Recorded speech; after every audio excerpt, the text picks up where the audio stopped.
नमस्कार। जराइम की दुनिया में ना उम्र देखी जाती है, ना कद काठी और ना ही अनुभव। देखी जाती है तो बस दो चीजें, पहला 56 इंच का सीना और दूसरा कुलांचे मारता हुआ जिगरा। ये दोनों एक लड़के के पास थे। ऐसा लगता है 100 साल पहले लिखी बिहारी सत्सई की ये पंक्ति देखन में छोटो लगे घाव करे गंभीर, मानो इसी गैंगस्टर के बारे में कही गई। वो कोई और नहीं बल्कि दुर्लभ कश्यप था, जो कि डंके की चोट पर मर्डर करता था। उस पर इस तरह की सनक सवार होती थी कि वो कहीं भी राह चलते किसी को भी गोली मार देता था। वो सोशल साइट के जरिए ऑनलाइन क्राइम की रेट तय करता था। एक दिन गोलियां भी चली, खंजर भी चले, चाकू भी चले और वो लड़का मारा गया। जब वो मारा गया तब उसकी उम्र थी सिर्फ 20 साल। आज गैंगस्टर के 10वें एपिसोड में बात दुर्लभ कश्यप की।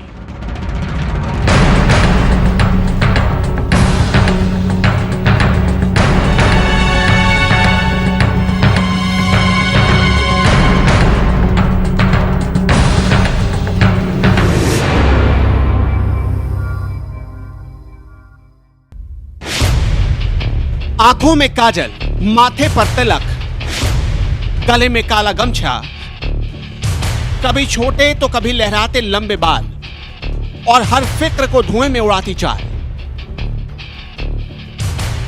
पहली बार देखने पर हर नजर धोखा खा जाए, ऐसा लगे मानो किसी बच्चे ने जोग ले लिया है या कोई बाल ब्रह्मचारी दुनिया को हिलाने निकला हो।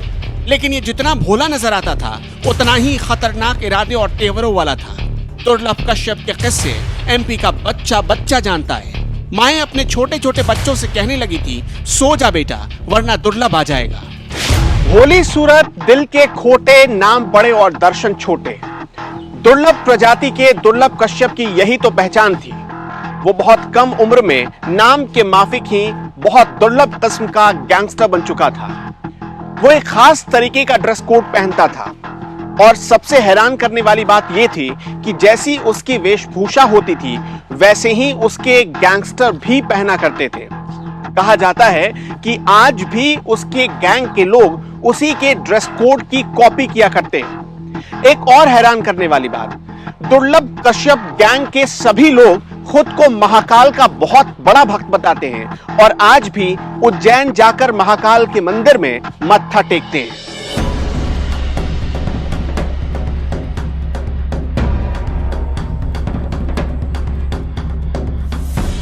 दुर्लभ कश्यप का इशारा मिलने भर की देर होती, गैंग के बालिग और नाबालिग बदमाश महाकाल का नाम लेकर कुछ भी कर गुजरने को तैयार हो जाते।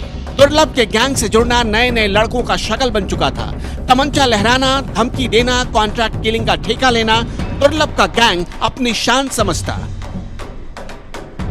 डर किस चिड़िया का नाम है, ये शब्द किस डिक्शनरी में मिलता है, छोटी छोटी उम्र के लड़कों को पता ही नहीं था। बाकायदा क्राइम के धंधे को ऑर्गेनाइज वे में चलाने के लिए पूरी पलटन तैयार हो चुकी थी। दुर्लभ कश्यप 16 साल की उम्र में गैंगस्टर बन गया और इसके पीछे की कहानी भी बहुत हैरान करने वाली है। कहा जाता है कि बचपन में ही उसके माता पिता अलग हो गए। उसकी मां आज भी उज्जैन के एक स्कूल में वाइस प्रिंसिपल हैं और उसके पिता उसकी मां को छोड़कर चले गए।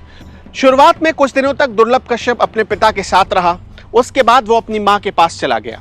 कहा जाता है उसके पिता ने एक इंटरव्यू में ही बताया था कि दुर्लभ कश्यप बचपन से ही पढ़ने में बहुत तेज था। उसने अच्छी खासी हिंदी बोलना सीख लिया था, वो संस्कृत भाषा का ज्ञानी था और इसके साथ साथ उसे अंग्रेजी भी बहुत अच्छी आती थी। यहां तक कि उसने फ्रेंच भी सीख ली थी। लेकिन किस्मत में कुछ और ही लिखा था। दुर्लभ कश्यप को पढ़ाई की दुनिया में नाम नहीं रोशन करना था, बल्कि उसे गैंगस्टर बनकर जुर्म की दुनिया में दहशत कायम करना था।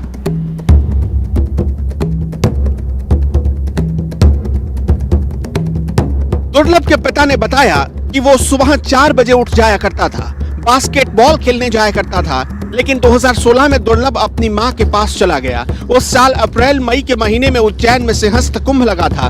बस इसी सिंहस्थ कुंभ से दुर्लभ कश्यप की जिंदगी 360 डिग्री घूम गई। दुर्लभ देर रात तक कुंभ में घूमता, सिंहस्थ कुंभ में साधु महात्माओं और औघड़ों की जिंदगी को देखते देखते पहले दुर्लभ ने उन जैसा बनने की ठानी, वैसी ही वेशभूषा अपनाई। उज्जैन में उसे मां से खर्चे के लिए एक मुश्त काफी पैसा मिल रहा था। इन पैसों का इस्तेमाल अब वो धीरे धीरे अय्याशी करने में उड़ाने लगा। वो दिन भर दोस्तों के साथ अफीम गांजा फूकता और बदमाशी करता। शौक में बदमाशी करते करते दुर्लभ कब 16 साल की उम्र में हिस्ट्री शीटर बन बैठा, खुद उसे भी पता नहीं चला। बाकायदा गैंग बना लिया। मर्डर के आरोप में एक बार जेल तक हो आया। फेसबुक पोस्ट पर रंगदारी, लूट और मर्डर करने का इश्तेहार देने शुरू कर दिए। दुर्लभ और उसका गैंग इसलिए भी चर्चा में आया क्योंकि उन्होंने फेसबुक पर स्टेटस डालकर लिखा, वो कुख्यात बदमाश, हत्यारा और अपराधी है। कोई सा भी विवाद हो, कैसा भी विवाद हो, तो उससे संपर्क करें।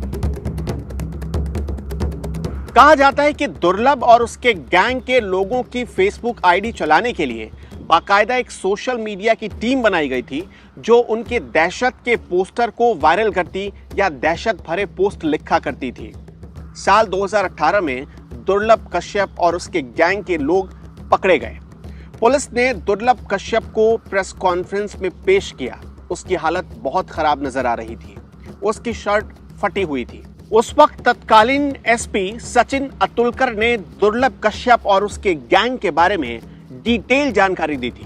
पुलिस द्वारा इतनी बड़ी तादाद में ये जो आरोपी पकड़े हैं, तो इनसे बहुत सी जानकारियां मिली जिससे पूरी गैंग को ट्रेस करने में मदद मिली है। ये उल्लेख किया गया है, आप पढ़ सकते हैं कि स्टेटस में भी, कि ये कुख्यात बदमाश है, हत्यारा है, तीव्र अपराधी। कोई सा भी केस, कोई भी विवाद हो तो संपर्क किया जाए। ये पब्लिक स्टेटस है इस अपराधी का।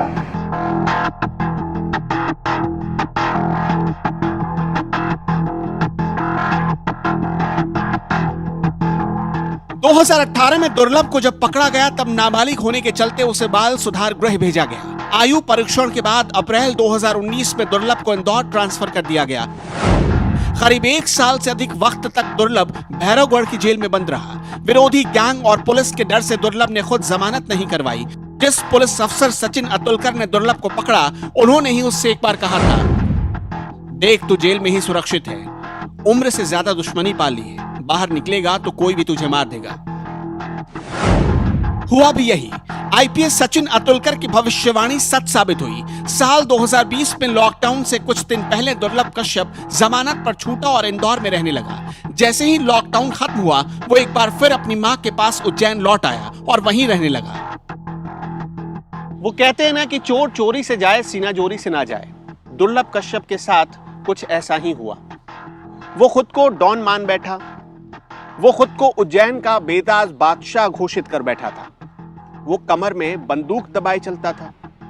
हर वक्त कहीं भी किसी जगह पर किसी को मारने का दावा करने लगा था और उसकी यही गलती उस पर बहुत भारी पड़ गई। लॉकडाउन खत्म हुआ तो फिर से देर रात तक पार्टी करना, हंगामे करना और अपराध करना उसकी आदत बन चुकी थी। तारीख 6 सितंबर, रात के करीब 1 बजे दुर्लभ और उसके दोस्तों ने पहले कमरे में पार्टी की, खाना खाया और उसके बाद वो हेलावाड़ी इलाके में चाय पीने के लिए निकल गए। रात के करीब 1:30 बजे दुर्लभ और उसके कुछ साथी हारफुल वाली गली में ठीक इसी जगह पर पहुंचे। यहां पर एक चाय की दुकान आधी रात के बाद भी खुली थी। इस बीच दूसरे गैंग का सरगना शाहरुख और शहनवाज अपने भाई और कुछ बदमाशों के साथ वहां पहुंच गए। दोनों ही गैंग के बीच अचानक पहले की किसी बात पर बहस हो गई। इस बीच दुर्लभ ने कमर में दबाया तमंचा निकालकर शहनवाज पर फायर कर दिया, जिससे वो घायल हो गया। लेकिन अब तक दुर्लभ के साथी फरार हो चुके थे। अकेले पड़े दुर्लभ को मौका मिलते ही शहनवाज के भाई और साथियों ने घेर लिया। दुर्लभ को चाकू से 34 बार गोदा गया। जब तक दुर्लभ की सांस चलती रही, उस पर चाकू चलते रहे। मौकाए वारदात पर ही दुर्लभ ने दम तोड़ दिया। दुर्लभ हत्याकांड के कुछ दिनों बाद मुख्य आरोपी सिराज बाबा उर्फ चाय वाला की जेल में संदिग्ध परिस्थितियों में मौत हो गई। लेकिन गैंगस्टर दुर्लभ कश्यप की कहानी से एक बात जरूर साबित हो गई, क्राइम और क्रिमिनल चाहे बड़े से बड़ा हो या छोटे से छोटा, उसकी उम्र कम होती है। गैंगस्टर या तो जेल में सड़ता है या एनकाउंटर में मरता है या फिर गैंगवार में ढेर हो जाता है।